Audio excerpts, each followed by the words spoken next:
Welcome back, Troglodytes, to your daily dose of guitar information, the Trogly's Guitar Show. Today we're going to document the new Sergio Vallin signature Les Paul. Let's go ahead and dig into this thing.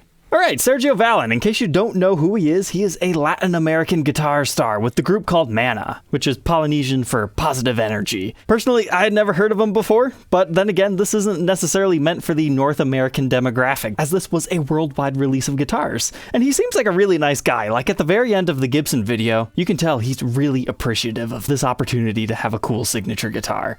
So let's go ahead and dig into this. First thing, I'm shocked. I was not expecting an age lift and reissue case. So that's something that makes this a little bit more worth the price tag. Because I think that's what a lot of people were struggling with on this particular release, is the fact that it was $8,000. But let's go ahead and open this beauty up. There she is. Aged relic guitar.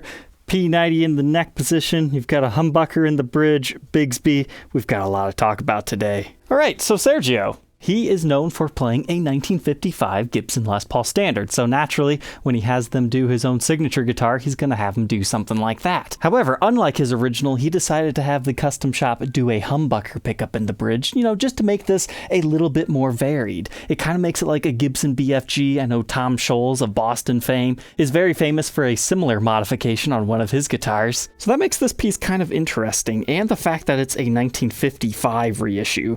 Generally, when Gibson does reissues, they do 52 reissues very rarely, then you skip to 54, then 56, then 57 to 58, 59, and 60. So actually having one called a 1955 is kind of cool. It might fit within your collection for that reason, simply because they don't generally call these things 55 reissues. But you also get unique factors like the very low Gibson logo, which is akin to the vintage models. Some of them are like that. Now the artificial aging, you're either going to love it or hate it, but it's just part of this particular model because they only made 100 of these. And unlike many of Gibson's latest limited edition releases, this one has not been selling all that well. You can still get these things brand new a couple of months after they've even been released. I think that's for a variety of reasons, but here's the biggest ones that I can think of. A, the artist isn't that well known in the USA, so it makes sense why this one might stand around in some USA shops. I'm sure down in Aguascalientes, Mexico, he sold out all of his. But when you compare it to a 56 reissue, those things are only $5,000 new, so where's this $3,000 upcharge coming from? Is it from the humbucker? Is it from the aging, the added Bigsby? Perhaps you can add some for the whole artist affiliation and limited edition nature of the guitar. But besides the other points I've already kind of touched upon, what makes this one unique over other ones is the fact that they did a double gold finish, so this is a slightly different gold top than normal. I didn't even realize that until I read the box tag. It actually reads double gold. But on top of that, they spec these things to be incredibly light, so you get a little bit of a premium mahogany choice, I guess. Honestly, it doesn't feel that light, but you have to remember it's got a Bigsby on it, so I'm sure if you took that off, subtract 3/4 of a pound, yeah, I could actually see how this would be a pretty light instrument, but as of right now, it's not too bad for a Bigsby-equipped guitar. So whether it's worth the $3,000 upcharge or not, I'll leave that up to you. There's enough to make it special that I wanted to document it, but what really stands out to me holding this guitar is actually the aging on the neck. They have completely shaven this finish off, and it's just like raw mahogany right here. Now, I'd imagine Gibson did some sort of like an oil treatment to make sure that the neck's not going to bow and warp on you as you play it. Get your sweat, dirt, and grime all over it. But here you can really tell the difference between putting a nice aged lacquer over top of mahogany versus, what it actually looks like as the raw wood. And you have to remember, the reason why you buy an aged guitar is not necessarily just for how it looks, it's for how it feels. They normally wear in the side of the neck, which, yep, I can definitely tell that has a very rolled edge to it. And they're just supposed to be comfy guitars. That's why, Fender sells so many relics, is because they're comfortable. So Gibson's just trying to, catch up on that phenomenon, I think. But my friends, I actually have a very special guitar. Remember how I told you they made 100 of these? I have the very last serial. How awesome is that? That's why I had to buy this one and document it. Well, I suppose that's a lie. I bought it anyways. I didn't know what serial number I was getting from this particular shop. And I am definitely interested in checking this out a little bit further today. So far, seems like your typical custom shop in-house aging job from the Murphy Labs division. You got a little bit of greening and wood exposed right there. Not too much arm wear, but enough to know that it's there. Doesn't look like any type of a flame maple top under this. You've got some headstock edging, and honestly quite the heavy aging experience here on the back without going through the finish in many areas. The neck is definitely definitely the most heavily worn spot. But let's go ahead and appreciate this case. I mean, it's not heavily aged by any means, but you can definitely see some of the rusting effect that they did to the latches. Some of the handles wear, and some rubbing spots along here. Even a little bit of tearing to the ribbons, although I'm not sure if that was intentional or not. But I'm curious what kind of case candy we have in this model. Looks like we've got our typical Gibson COA booklet here. That nice. It actually comes with a spare amber switch tip if you prefer amber over the stock cream one, so you are getting two. You get a nice photo of Sergio with his, with a cool see-through chair. How very early 90s. And then you get whatever number you got. I just happened to get the very last one made. When it comes to collecting guitars, you either want number 1 or you want the very last one. And then you get some like slight bonus points for like number 2, 3, 4, 5. And then ultra cool points if you get a prototype, right? But what's strange about this is it feels like it's magazine style print. Normally it's like a real photo, so not sure what's up with that. Like it's actually too big to fit in it, so it kind of has to fold up like that. Then we get all of our normal custom shop hang tags, pre-pack checklist, follow Gibson card, silica packet, case keys, spare brown backplate if you don't want the custom shop one. And then interestingly enough, some generic picks. Well, it's no dinosaur bandana, but okay, I guess it's better than nothing. But a couple of months back, I promised if I actually bought this review, I would tell you the funny story behind it. So Sergio, he's from a place called Aguascalientes, Mexico. You know, hot water? Does that sound familiar? Yeah, the whole snake pit thing. Days before this signature guitar was released, a viewer of the show contacted me and said, hey, I know a very famous guitar player down here from Aguascalientes. Was it him? Is he the one who scammed you? I've had so many people send me messages with their own theories, like apparently the snake pit might actually have ties to one of the most famous counterfeiter guys ever. However, even that's only an indirect tie, so I get crazy theories all the time, but it was just funny because, you know, 2 days later he's messaging me again, oh, this is the guy, he now has a signature Gibson Les Paul. So no, Mr. Vallin is not the guy, but it was kind of funny that a signature guitar came from a guy from that town that the whole snake pit thing happened from. So to learn more about the specs of Sergio's new signature guitar, let's go ahead and throw this thing on the workbench and take an individual look at its parts and specs.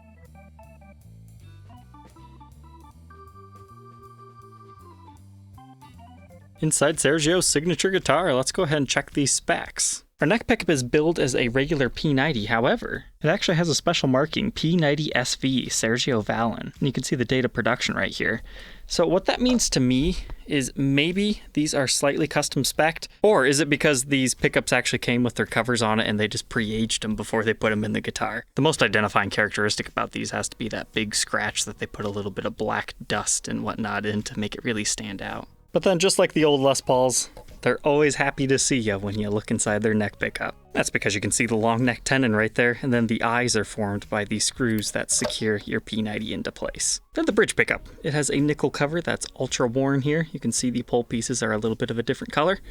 And the back side of this just tells us it is a Gibson patent applied for pickup, and that is a custom bucker in here. And here's what that cavity looks like. Nothing too out of the ordinary. However, there is no gold paint on the side, so you are actually seeing the maple top and the mahogany body right there. That's pretty cool, because that's not always the case. But hey, what do I see over here? A broken off ground wire from there to the ABR1 bridge stud. That must just be like a very small attention to detail thing that his had. We'll definitely have to check for a grounding wire going the traditional way over here. That's kind of cool that they would replicate something so small and relatively unseen unless you're a crazy guy like me tearing apart $8,000 guitars. But within the circuit, we're rocking 7.88 k ohms in our bridge. Middle position for fun, 4.08, and then just the neck, 8.46. Wow, that's pretty hot for a P90. Something special going on there for sure.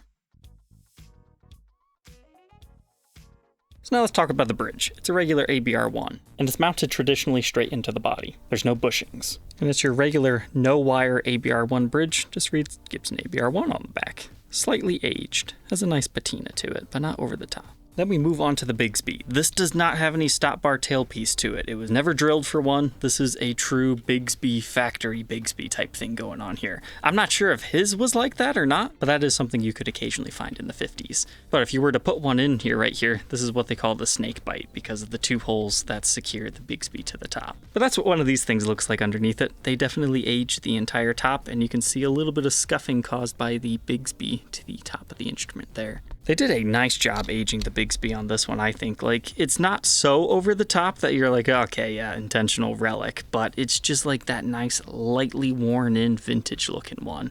They did a great job on that.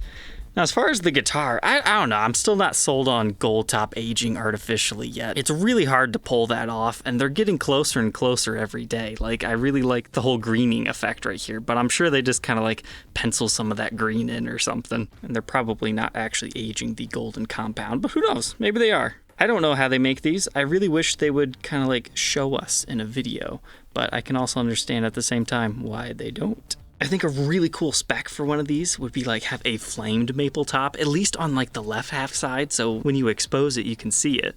I suppose it's possible one of these has that, but this one just looks like a plain maple top to me. But check the aging out on the Bigsby spring. That looks pretty convincing for the most part. But my favorite's definitely this bubbles spider webbing thing right here. But for me, it seems like such a great disservice to age everything on this guitar and then just have bright, giant, brand new knobs. What's going on with that? Hopefully in the future Gibson can step their knob game up a little bit. I know the reissues, like they intentionally like yellow them, probably straight from the factory. And maybe Sergio's were replaced or something, and that's why they did it. It's hard to tell on signature artist models. Like, I can say how I would expect it, but this is Sergio's guitar. Who cares what I think? We're just documenting it. But here's what it looks like underneath the pickguard. Got a little bit more of the whole greening effect along the edge, then just a little bit more right there by the bracket. And they also aged the bracket and did a little bit of aging to the pickguard. Not a lot, just like a stray scratch right there. And here's what that back looks like. So overall, it's a pretty cool custom shop gold top with a couple of modifications to it. But it should have a 2-piece maple top with a 1-piece mahogany body that was, once again, specially selected for its lightweight. Now we can move on to the mahogany neck with the rosewood fretboard. We've got 22 vintage narrow tall frets. You've got your correct style inlays, ultra pointy on these, and that rosewood fretboard's looking much better after I conditioned it. We've got the tortoiseshell markers on the side, and you can see how they've wiped off the aged finish on the edge when they were aging the finish on the side of the neck. That's easier to tell when you get onto a full area that hasn't been aged and has the finish checking and whatnot. I think you can see the difference there now. And it's got your usual 24 3/4 inch scale length with 12-inch fretboard radius. Nothing crazy with that. Our nylon nut measures 1.66 inches. That increases to 2.04 by the 12. First fret neck depth of 0.88, and that increases to 0.98 by the 12, so kind of a medium neck, which matches Gibson spec sheet at the 59 rounded C neck. Here that is on the contour gauge, 1st and 12th fret.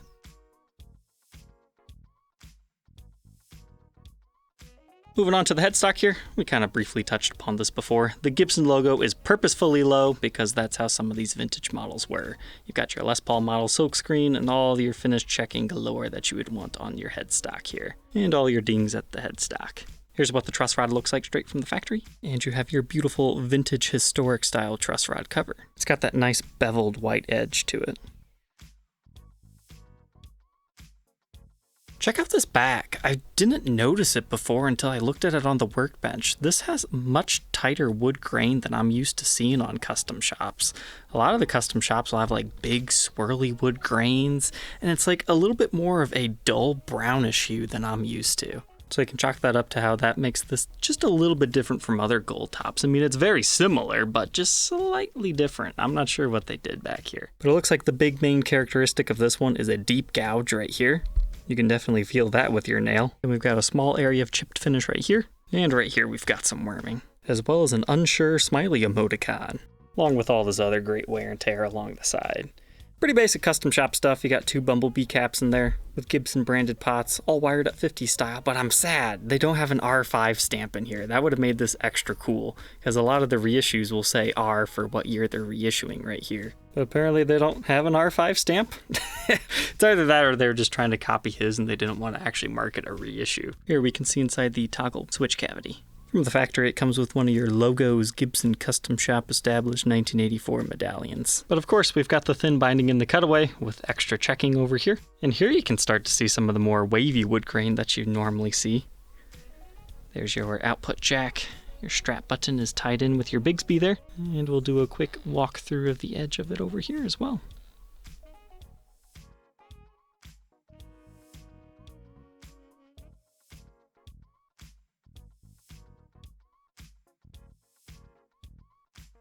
But this neck is definitely the thing that stands out the most to me. Gibson doesn't do this too often. I mean, you could say the Adam Jones had something similar, but it didn't feel like this because maple is like a completely different feeling wood. This is like open and grainy, like especially right here. This area of wood grain right here is like extra porous. You can feel that. I'm not entirely sure if I find it comfortable or not. It's like somewhere in between. But you got all that finish checking going on along here. They aged your tuners. There's our super cool serial, SV100. The only serial to have a real digit in the hundreds place.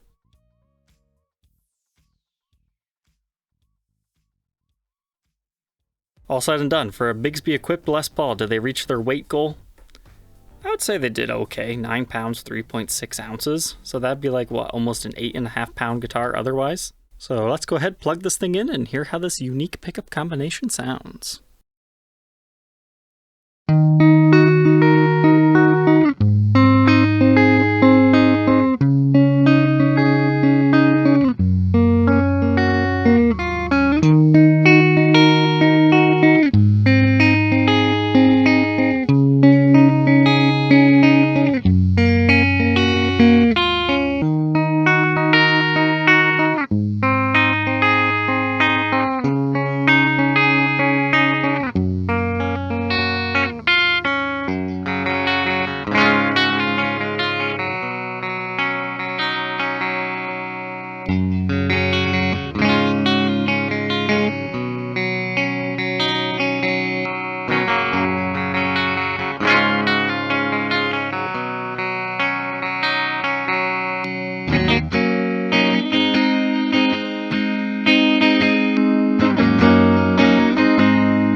Alright, so as I expected, this is a very interesting tonal beast. So, neck pickups, all that good P90 goodness, right? It's very round sounding.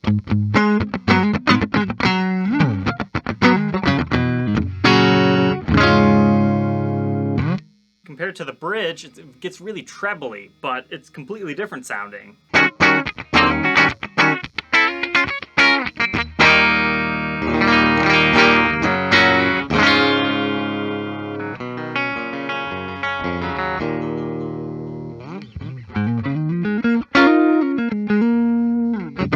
So if you never liked how muddy some Gibson neck pickups can sound, this is a great combination because this being a single coil technically kind of cleans some of that up a bit.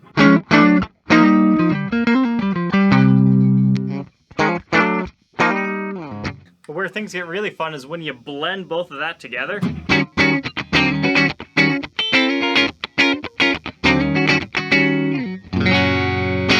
Now that I've listened to a little bit of Maná's work, it's like, okay, I can understand why he would want this, because that middle position is great for his style playing. Of course, you also got your Bigsby.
Now that we know all about the Sergio Vallin signature Les Paul, what are my final thoughts on this thing?